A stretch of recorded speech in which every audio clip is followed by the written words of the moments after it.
Hi, I'm Rob Diaz, Studio Rob Diaz, and this is Fryman Estate. This site was the estate of Alex Trebek.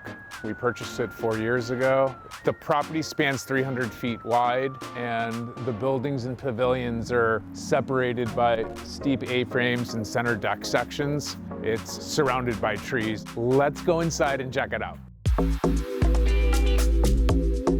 So this foyer is small for the size of the building, and then we have a little compression here, and then we explode into this volume, in which we have 36-foot vaulted rift white oak ceilings, a large silver travertine fireplace that anchors the dining room from the transitory area, and the dining room is hugged. We have 16-foot glass on this side, 16-foot facing the meadow, and then we have an outdoor dining room. We have nooked-in overhangs on the left and on the right, and I think that the construction is here to not interfere with the site itself.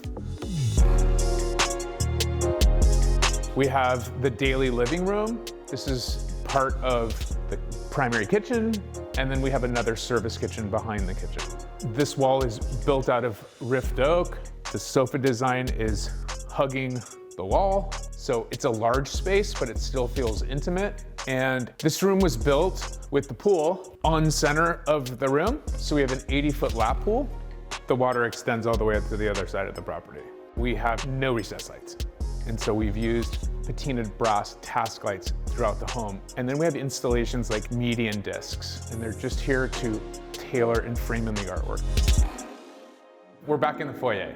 So we had hung a left to start the tour, and now we're going to the right pavilion. Come on. This is the cloud room, if you will. We decided to build these framed-in walls to kind of hug the library.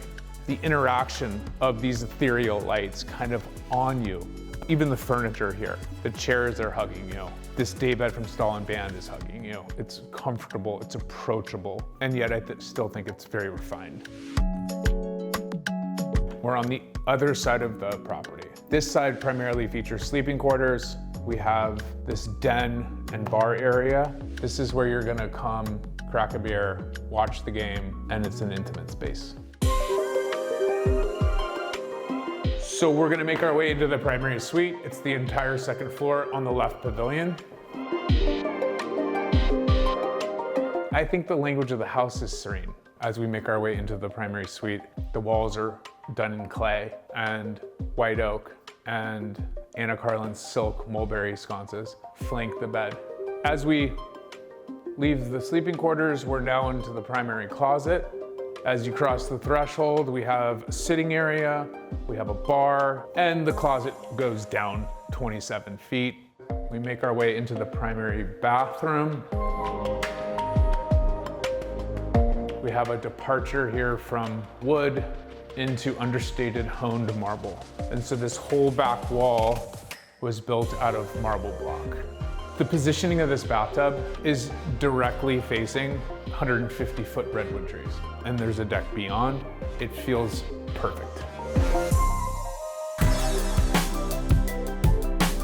There is no beginning, middle, and an end to this home. As you can see, it's built around the sightlines and the land. But unfortunately, this is the end of it, and you gotta go.